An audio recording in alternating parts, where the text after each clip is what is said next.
Hello, Gems. Welcome to another episode of Tiaras and Tech. I'm your host, Shelley Benhoff, and today I'm talking to Jaina Baumgartner about the importance of asking for help. She is a Sitecore Strategy MVP, Coveo MVP, Optimizely MVP, and the co-founder of Pixleration. We talked about the impact that COVID has had on working mothers, how to change careers, and developing her app, Piccache. Without further ado, on to the episode. Hey, Jaina, welcome to the show. I'm so glad that you're taking the time to chat with me today. I am so excited to be here. You have been an inspiration to me for a long time, so I'm really glad to be invited to the show and have a chance to talk to you. Thank you so much. Yeah, I hope you don't make me cry like Megan did.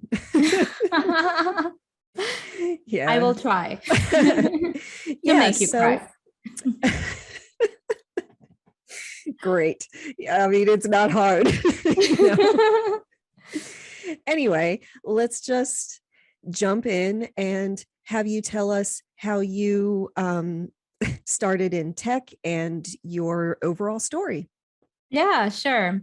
So my dad was a software engineer, and I don't know that he pushed me to be a software engineer, but he certainly inspired me to be a software engineer.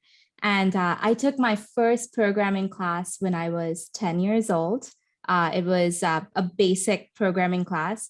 But even after taking a programming class, I didn't quite know what a software engineer was. I remember other friends talking about, being lawyers and doctors. And I feel like even as a kid, that's way more obvious, what that is as compared to, oh, I'm going to be a software engineer. Well, what do you do? I have a hard time explaining to my daughter what I do. And sometimes she tells me, I wish you were a doctor so that it would be easy, to explain to my friends what you do.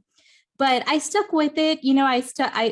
I still wanted to explore what it meant, and then took on computer science classes in college and really loved it. And I guess that's how I got into tech.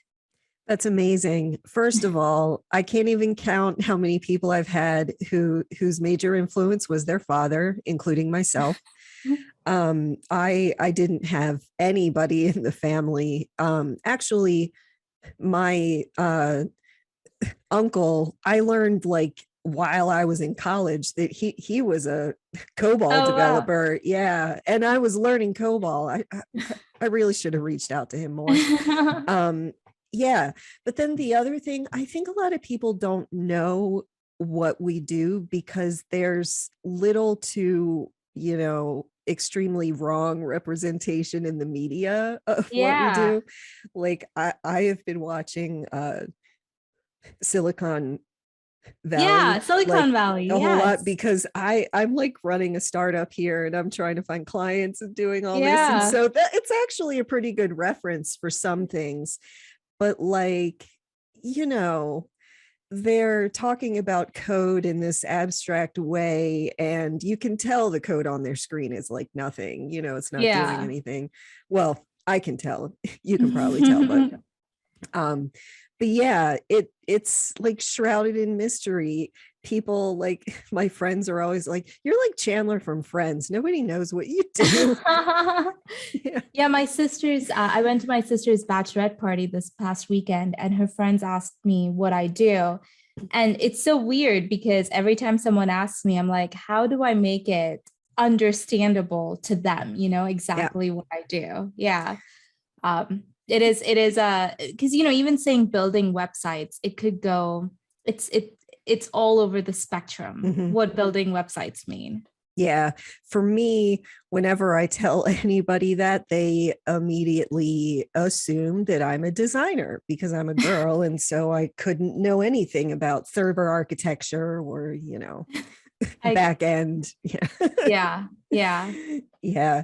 I also find that sometimes if I'm talking to non-tech people, normals, I guess. Once I start talking about what I do, they lose interest immediately because they have no idea what I'm talking about. That's true. And that Yeah. feels bad. Yeah. Yeah. I agree. My only saving grace is what my husband does, and the way he explains it is even more boring than the way I explain what I do. So I guess that's my saving grace. It's just like after they've completely lost interest in what I'm saying, I just turn over to my husband and have him explain it. That's amazing. That is a really good way to go. I've also had a lot of times where people will ask my husband what he does. And he's always just like, what I do is really stupid. You should ask my wife what she does, Oh, but what he does isn't stupid. He produces all of our content and it's a lot. cool. So, Very cool. yeah. Anyway, back to tech. So, you are a Sitecore Strategy MVP and a That's right. Coveo Search MVP. That's pretty awesome. How did you start your path to achieving those amazing awards? I actually just recently also got my Optimizely MVP. So I I'll have a add that. third MVP on the list as well. It's interesting. I would say the biggest thing is just being inspired to do it. So I remember when I was working on the client side, I was a lead developer and I was working with navigation at Arts back then, now EPAM. And David Mead was the lead developer I know him. from Navigation Arts on our project. And he had gotten his very first Sitecore MVP and was super excited about it. And I looked into it and I'm like, I want that one day. So, with any goal, what I would say is goals are always daunting. I mean, you have a startup, so that's a huge goal to achieve. Um, I would say with any goal, it's just about breaking it down into consumable portions and taking small steps towards it.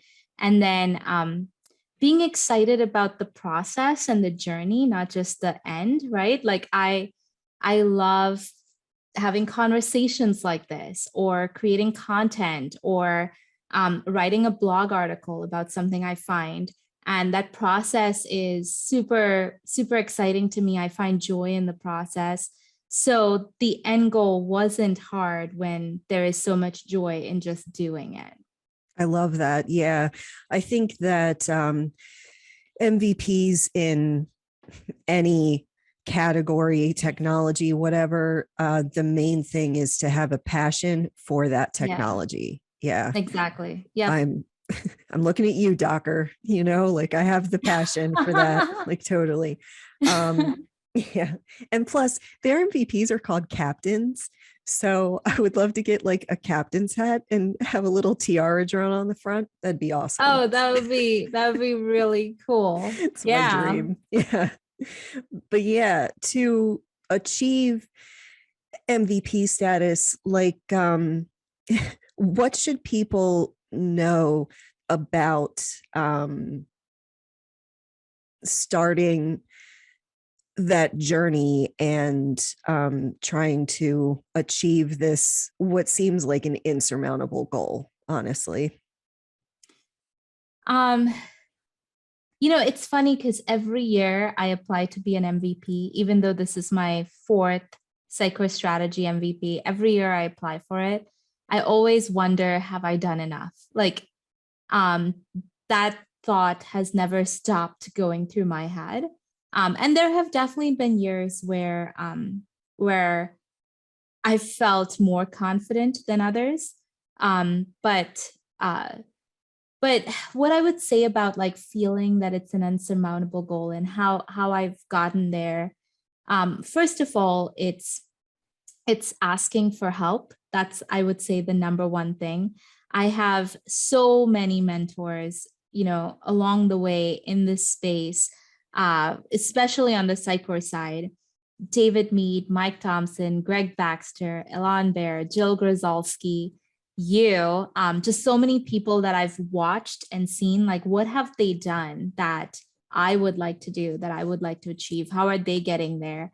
And um, not necessarily copy, but like try to use what they're doing as inspiration to figure out, what I could do to basically get there. So like I said, the top things that I've done is being involved in the community, written blogs, and put out video content like this. Like I too have a Sitecore Summit series where I talk to, I specifically focus on one thing within the Sitecore universe, one specialty, and then every month it's a different specialty, and I'll talk to a guest, but it'll be specifically about Sitecore. So, and I think the coolest part about doing all of this is that I learn so much every time. And that's really exciting. So I guess my two biggest advices is ask for help, and do what you're already passionate about. Absolutely. That's all really, really great advice. I was writing things down. Yeah, I will absolutely put links to all of your stuff, in the description / show notes. Well, thank you. I appreciate that. You are welcome. This question isn't on my list, but one of the things that women ask me most of all, but it's everybody asks me this: how do you have the guts to put out video content? Yeah. What do you think about that? That's interesting because I don't even think about it as guts. Like I just do it. In fact, I find video content easier to do than blog content, because I feel like I get caught up in myself when I'm putting out blog content, where I never think it's good enough. So I keep on changing it. Like, for example, I've been writing this article for a year and 2 months about modifying the marketing funnel, because I feel like the marketing funnel is so old and it doesn't make sense in our world anymore. But, I keep imagining what this new funnel should look like and how the software tools should change. And I can never get it just right. Whereas with video content, like right now, I did very little to prepare for it. I looked at your questions. I put a few notes of what I would talk about, and here I am, talking about it. So it's interesting, but I almost feel like it takes more guts for me to publish that blog content than it takes for me to be here and talk to you. Do you feel like when you're asked that question that people feel that for guys, it doesn't take as much guts as for girls? Absolutely, because I can't even begin to tell you some of the shitty comments I've had on tech stuff that I've published. That's crazy. I have been told I shouldn't wear glasses. I would be prettier without glasses. I was teaching basic HTML, CSS, and JavaScript, so don't know what I looked like had anything to do on that. I've been called the C word. I won't say it out loud here. It means something a lot different in the States than it does in the UK. Just like a regular word there, interesting, but not here. Yeah. And I have gotten actual death threats. Oh my gosh. Wow. People are the worst. Yeah, people really are. Yeah. I will say this. I actually, in my normal day-to-day, I don't love putting on makeup or getting ready. Like I love, I have a 5-year-old, like I've said already, like 5 times in this, but, it is, especially when I first had a child, it was really hard adjusting my schedule to getting her ready and getting out the door and dropping her off at daycare. And there was this constant schedule of pumping that I had to go through. And it was so hard to just get ready. And now that I work at home, I actually have to go through my schedule every morning and look at, do I really need to put on makeup today? Totally. So that is one thing that like, I feel like guys are so much luckier than girls are, because, and there's this constant, I don't even know. I mean, maybe bias is the right word. I'm not sure, but or expectations where everyone, should be on camera. But if I were to walk on camera without makeup, it would look like I'm unprepared. Whereas a guy, all he has to do is brush his hair and be on camera. So, my 30 minutes of getting ready is not the same as your 2 minutes of getting ready, right? So, as long as the expectations are the same, that if I walk on camera, it doesn't look that I'm not ready, then I'm happy to be on camera. Yeah. But there is this difference in expectations. So I guess that would be the most guts about doing video content. Like, I wish I had the guts to do it just the way I am, like just get on the camera without makeup. But I don't have those guts yet. That's what I'll say. Yeah. I have like one TikTok where I was wearing no makeup. And of course, that has the least amount of views because people are the worst. But yeah, absolutely. Yeah. I feel like for me, video content is hard. It's a whole thing, One of these days I will do a like studio tour in my relatively small office, but I've got like lighting and I've got multiple microphones and all these like screens I think and I've stuff to seen help. pictures, Yeah, like every so often you post pictures, right? Of exactly. things. Yeah, I've seen Yeah, pictures of your office, which is, it's crazy. It looks great. It's right. amazing. It just, you have Yeah. no idea what I'm looking at right now, what's behind this camera. There are four lights Wow. right now, and it's daytime, but still, Yeah. like, and they're all positioned in the right like places. Anyway, Well, you look great. thank you. Yeah, I also have all the beauty filters on in Zoom. Yeah. To be fair, so do I. I've dragged that the Yeah. little, the dragger where you can like blur Yeah, out stuff. I've dragged it all the way to the right. But exactly. it's only because I don't want to put on foundation, and that just allows me not to put on foundation then. That's such a good idea. I feel like COVID has really changed me in that, and I think this applies to a lot of people. I don't really care what I look like normally. Okay. Yeah. Obviously I'm super made up for this, but Yeah. this is like public, but I've logged into team meetings and stuff without a stitch of makeup on. I'm totally cool with that because my team also sees me like this. So, Yeah. I don't really That's care. great. Yeah. Yeah. That's great. That's amazing. Yeah, it is nice. Anyway, again, back to tech. I'm sorry, this is a podcast. It's a whole stream of consciousness thing. Yeah, I wanted to talk about your awesome job as the director of digital solutions. What exactly is that?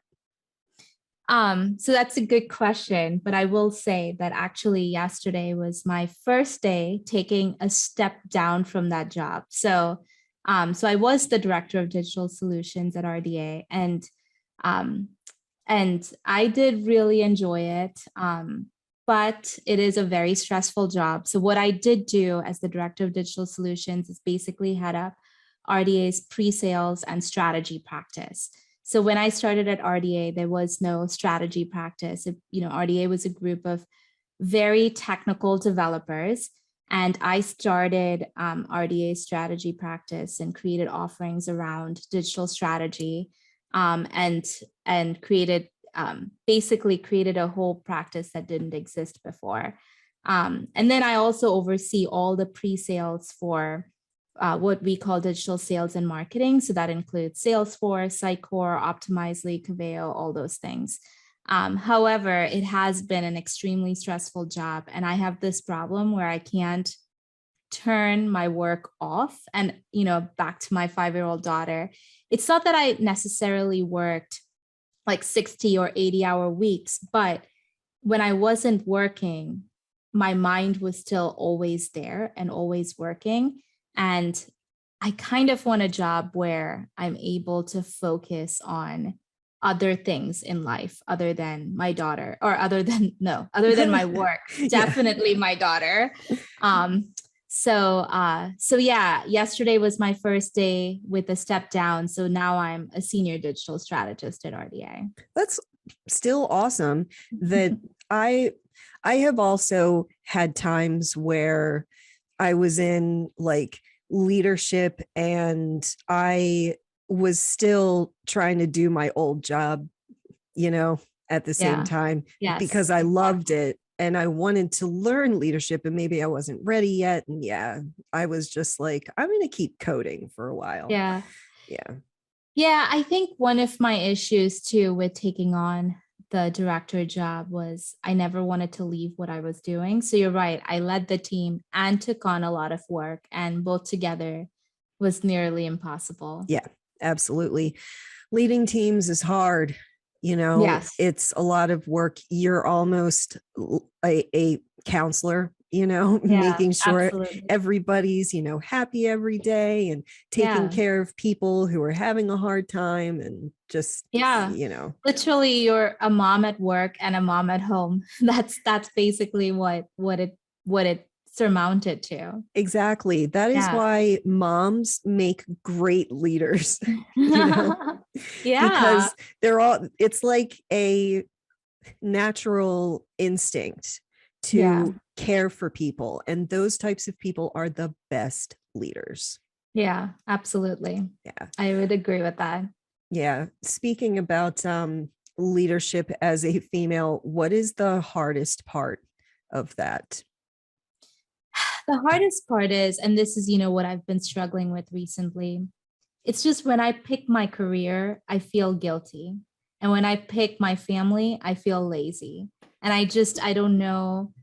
Um, I feel like there are a lot of women who have figured it out or seem to have figured it out, but I certainly haven't. So if there are others out there like me, I would love to know them um because I regularly can't figure out which one to choose or how to balance them out in a way that I feel happy, like I'm giving enough to both. um and it's interesting because I don't see this issue in guys at all, like but I definitely have this problem of I don't know which one I should pick or how I should pick them so that they give me satisfaction Yeah. in the right way. I'll also say that the hardest part probably of like, because I did when I right before I had a daughter, I was managing a 30-person team. It's the biggest team I've managed. And taking maternity leave while managing a 30-person team. And I did turn it all off and go on maternity leave for 3 months. But coming back was so, so hard.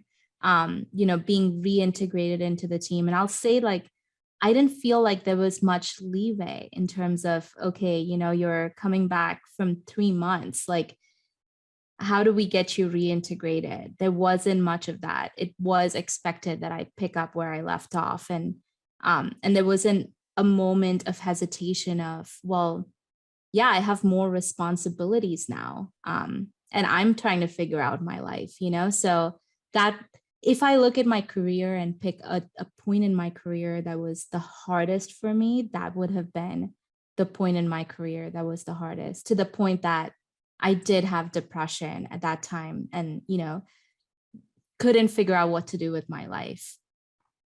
Yeah. Um, I I feel for every mother, especially right now with COVID and Yeah. everything that's happened. Working moms really took the brunt of that. Yeah. Yeah, and it really pisses me off. So, Yeah.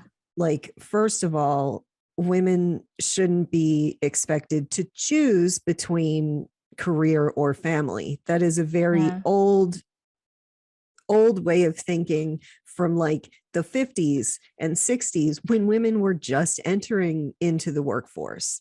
And it was Yeah. like, oh, you work, What about your family? Don't you want to take care of your family? Why do you hate your family? Like, you know? Yeah. Yeah. And like the second thing that I have done a lot of research about lately is that I now fully support a 4-day work week, 4 days, Yeah. 32 hours, because the 5-day work week was built for factory workers back in like, Yeah. you know, Ford and all of that stuff over 100 years ago. And so we've obviously, and furthermore, it was set up with this idea in mind that the man worked and the woman stayed home and took care of the home and the family and cooked meals for every, you know, every time of the Yeah. day. That's not how it is anymore. So why are we still doing the 5-day work week? It doesn't work for women. Yeah. Period. Yeah. Period. This is the hill on which I will die. Like, Yeah. I mean, I would even go so far as saying, whenever I talk about, well, I don't want to work 40 hours, there is a huge conception of, okay, then you can't have these kinds of jobs. And and I would say, like, what's the big deal with 40 hours? It doesn't change my capabilities. I am one of the only people in the world that has, 3 technology MVPs. It doesn't change that. So what if I work 32 hours, like I would say that I give more in 32 hours than a lot of people do in 40. So what's the difference? exactly. Yeah. Exactly. And personally, for me, after 6 hours a day, like my brain is just not the same anymore because, like you, I work at this furious pace. People, when I used to work in offices, people would complain about how loud and annoying my typing was because I type with a furious, like, I have to get this out. And then on top of that, I type like, I don't know, 120 words per minute. Wow, that's I'm amazing. people, when I type in front of non-tech people, they're just like, oh my God, you know, like, That's yeah. amazing. Well, I mean, Yeah. I code every day. I'm sure Yeah. a lot of people are like me, but maybe they don't type as loud because they're not Yeah. like, trying to get everything out. What's funny is I actually love loud typing to the point that I don't pick keyboards if it doesn't make a sound because I need my typing to make a sound. I will never get a mechanical keyboard, like Yeah. that would be, oh God, the clickety clack of me like typing would reverberate all over the house Yeah. and my cats would get scared, you know? Yeah. Um, anyway, back to you, back to tech. You have an app, and I was looking at all of these achievements that you did and the fact that you have this awesome job, you have all these MVPs, and then on top of that, you're like working on an app. Tell us all about your app and the whole process to like start building an app. I have no idea. So I started this app. I went to a hackathon with my husband, and not a hackathon, a startup weekend with my husband. And that's where we came up with the idea for this app together. And then we spent a good 2 to 3 years creating it and putting it out. So this was in 2012, I want to say. Unfortunately, at that time, we picked the Windows platform because we were both very familiar with .NET. And we thought, hey, this is an up and coming platform. There might be a lot of people eventually on it, and it might get us some notice in the beginning. But we picked the wrong platform because it died out. And so I have been recently working on getting it up on Android and iOS. But the concept of the app is basically it's a scavenger hunt app. So you take a picture of something that is your Piccache, and then another user has to match the same picture. And if they match it, then they found your Piccache. So it could be like, of the Washington Monument at a certain angle, or, it could be of a local grocery store. And the reason why I've been very into it again recently is because of COVID, a lot of local businesses are struggling. And I think this could be a good way to really, bring up like your local pride and showcase like these little areas that you're familiar with within your community, and have others come to it and find these local businesses and really get them going again. I love that. And it's called Piccache. Piccache. Yep. Piccache. Yeah, that's awesome. It reminds me of a long time ago, and it sucks that this was a long time ago because it was like 2009. My husband and I were at Disney. I'll say, like I won't tell you the specific place. This isn't a Disney podcast. Anyway, and we saw this guy with like a notepad because, not everybody had a smartphone back then. So people were still carrying around notepads. And he was like checking off stuff. Okay. And we were like, I'm sorry, sir, but what you're doing looks interesting. Can you tell us about it? It was this scavenger hunt where he had a website that had specific coordinates within Walt Disney World that you had to find and then tell like what was there, Cool. But again, there was no like social component to it yet. It was literally just like, I think just a static HTML type or WordPress site with a list of stuff. And then people would talk on like Twitter or some other platform. It's really nice to have that all in one. Anyway, that is an area that you could explore. Disney people are crazy. Disney people, it's like, if you're a super fan, you would totally take that app and go places, take pictures. Yeah. Absolutely. I agree. Great idea, Shelley. Maybe we should collaborate after this. Sure. Yeah. I'm full of crazy ideas. Sounds good. Yeah. Yeah. So, what advice would you have for anyone who is interested in a career in tech? So I would say that it depends on where they are in their career. First of all, no matter where you are, you can always, although I haven't, and I haven't done it, but I've seen so many others do it and be successful, where I feel like you can always start over. And if you want something different, it is totally fine to start over. One of my really good friends, one of my best friends, moved here from India and has been a stay-at-home mom for 10 years. And she's never worked in America before, and she's just starting to figure out what she wants to do. But she was a small business owner, nutritionist in India. And although being a nutritionist in India is very different than being a nutritionist here, she is taking all the steps to start over again and figure it out. And I'm so proud of her. So I would say that that's definitely the one thing, that no matter how old you are, no matter where you are in your career, especially stay-at-home moms or, somebody who is starting a career later, there's no reason not to explore tech even then.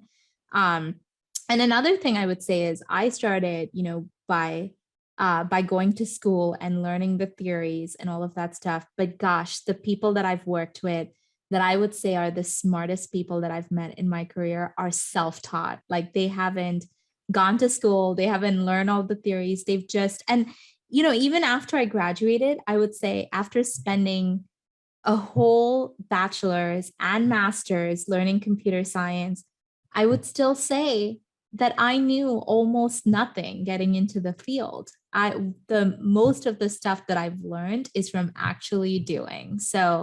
Um, so do it. Like pick up an app, pick up, a class, like your Pluralsight courses, Shelley. Like Yeah. just start. You can start anywhere, and it doesn't have to be going back to school and spending all this money learning it. It can be just, you know what, today I'm gonna play around with COBOL, or I'm gonna play, probably not, hopefully not COBOL, but Yeah. Python, or Node.js, or any of those things. Bring it, start just, or Docker, just whatever it might be, like just pick it up and play around with it. It's funny because I haven't been programming for a few years now. 3 years ago, I was an architect, but for the last 3 years, I've been a strategist. So I haven't been programming too much. And I had a developer set up a Docker Sitecore site for me. And the issue is I didn't know how to work with containers. Yeah. It's so different from 3 years ago, what I used to do compared to containers. And I didn't know how to do like simple things anymore. So, I followed you a lot. I listened to Dylan's stuff. And I decided I'm going to go back to the basics and understand like how to do the basics with containers, and work up from there. And I know you, I'm sure, but I'm a little bit proficient now with working with containers. So it does take the moment of like starting from scratch, but don't be afraid and don't be embarrassed. Like it's totally fine. It was tough for me to be like, okay, I was an architect, a Sitecore architect 3 years ago, and now I can't write a SQL statement to get, to get data back. Like this is crazy. But again, asking for help, not being embarrassed, I think those are the big things for anyone starting with anything. It's not even starting with tech. It could be that you're extremely proficient with one thing, but the good and bad news about tech is there's always new things and it's constantly changing. So we're always learning something new, something else. Absolutely. Yeah. And let me tell you that Docker was so hard to learn. There was such a learning curve with that. And Yes. I'll be frank, before I did my Pluralsight course on managing Sitecore Docker containers, I didn't know anything about Docker. I literally started where someone else would start, by following, instructions on how to set it up. I didn't understand the instructions. I struggled. I put all of that into my course. That is why I teach well. Sorry, I've been told absolutely. This. Yeah, but like if I'm struggling, I take note of what I'm struggling with, because if I'm struggling, other people are too. Yeah. Yeah. So, well, that's amazing. And that's exactly why you're so inspirational, Shelley, that you can that you not only like took it on yourself to learn something new, but you actually took it on yourself to teach others the something new that you learned yourself. So that's amazing for sure. Yeah, absolutely. My passion is to make things not as hard as they were for me. That's for other great. People. Like I just want to help people not struggle, not go to Stack Overflow and like type in an error message and get, so many different responses, most of which are wrong. And then you copy and paste some code and implement it. It doesn't work and you don't understand why. Yeah. You need to understand the why to understand the how. When I was an architect and I worked with developers, they would find answers all the time and copy paste them and wonder why things don't work, because they just expected their copying and pasting to work. But you're absolutely right. It's if you know the how, then you can figure out how to make it work. Because if you know what it's doing, then you can step through it and understand, well, where is it breaking in this process? Exactly. Yeah, exactly. It's hard to learn to do that, and it takes experience is all. Yes. Like I've been coding now for 22 years ish. So yeah, I I know a thing or two. Cool. Yeah. But like the other thing that you said that I'm so passionate about is career switching. Like in 2020, I, like so many others, were just like, you know what? I should be happy every day. I don't like my job. My struggle with that, with changing careers to being, like a content creator and a trainer, and now like pretty soon I'm going to be a real CEO. Like I have some Wow. prospects and I'll have to hire like a whole friggin' team. Um, to switch off of, you know, coding, and I was a lead dev. I felt like I wasn't doing my degree justice. Like I had spent all of these years on this one craft, and I was expected to stick with that my whole life. No, you're not. Yeah. Do Yeah, whatever you want, whatever you're exactly. passionate about. Just be happy, right? That's the most important thing. Like I talk about this with my sisters all the time because both of my sisters are doctors and in different ways. But we talk about like what is success? Is it getting more money? Is it getting like that big house? Or is it just simply just being happy every day? It's not necessarily something that you have to achieve. That success means different things for different people, but I feel like and happiness means different things for different people, but having that feeling every day is what's more important, and just doing whatever you need to get there. Exactly. And your salary does not define you personally. Yeah. Yeah. Um, and I mean, honestly, for the past 2 years, I have made way less money than I used to. But, um, with the expectation that will change, and it is now. But I I felt like I couldn't, like, stand not making that much money. Or I mean, I make a lot, but like I was making twice as much almost. Um and I just felt like, how can I walk away from this and do my own thing? But I told somebody recently that my motto for this year was, fuck it, I'm doing this. I'm I'm just going to try. At least if I fail, I'll just get a job. Like, Yeah. not Yeah. that big of a deal. I agree with you. I actually it's funny because again, this is another reason why you're an inspiration, but I quit my job in 2018 and wanted to do the same thing. It was 2019. I quit my job in 2019 and wanted to do the same thing. And I did it for a year and a half. But like you, I made way lesser working for myself than I did working for a company. Um, and I worked hard, and I actually, on a per hour basis, I made a lot more, but there's so much more that goes into running a company that overall annual salary I made way less. And I wish I had stuck with it longer. So, you're definitely inspirational in terms of sticking with it and now getting to your goals. And maybe one day I'll try it out again and do it again. I am happy to help support you in any way. Yeah, like soon, like I said, I'll probably hire a whole team of people, and I'm looking into like HR, because right now it's like 4 people. So we don't really have HR or anything Yeah. like that, and like accounting and all sorts of other stuff that I've seen other companies do.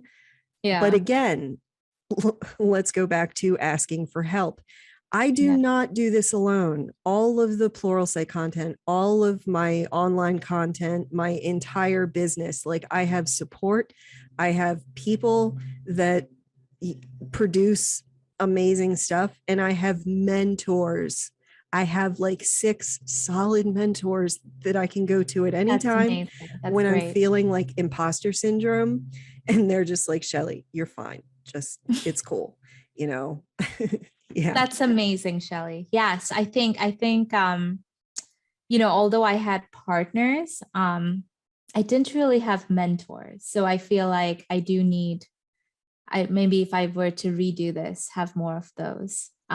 You're right. I should have asked for help more. You cannot start a business by yourself. There's Yes. just no, like I, at no point ever was I by myself. I Yeah. always had people to like help out. And I want Yeah. to give a special shout out to my sisters. They are doing me a huge solid right now. They are helping out with my company, and I like really could not do this without them. So That's amazing. That's yeah. amazing. On that note, we need to wrap up. But can you tell people where they can connect with you online and any upcoming presentations that you have or content? Yeah, sure. So I am speaking at the Sitecore World Tour that's happening right now. I'm speaking in Charlotte. That's the next big speaking engagement that I have, which is happening May 12th in Charlotte in the Whitewater Center. And I think it's open to public. So whoever wants to come over in Charlotte and hear about Sitecore Symposium, it's a great place to hear more. And then LinkedIn and Twitter are my most active social platforms. And I go by Queen of Rohan on Twitter. Honestly, it's so silly because I got that name a long time ago and I used it for Twitter back then. And I just didn't want to create another Twitter account. So I'm like, I'm just going to use this. This is who I am. I love it. I love Lord of the Rings. Yeah. And pixleration.com is my website where I blog. And then, like I said earlier, I also do the Sitecore Summit series once a month, which is focused on a Sitecore specific topic. And we are broadening it out now to more than Sitecore. So we'll probably be calling it the Summit series. But recently I published one that was just generic to CDP. And there'll be more like that, which are slightly more platform agnostic as well. That's awesome. Thank you so much for chatting with me today. This was a super pleasure. I am so honored to be part of this. I'm so glad you reached out, and I can't wait to see this online, but also all the others that you've done. Thank you so much. If you want to support us, please like, subscribe, and share this episode with your fellow gems. Let me know in the comments what other topics you would like me to cover, and follow Tiaras and Tech on social media. Thanks for watching or listening, and have a great day. Thanks, everyone.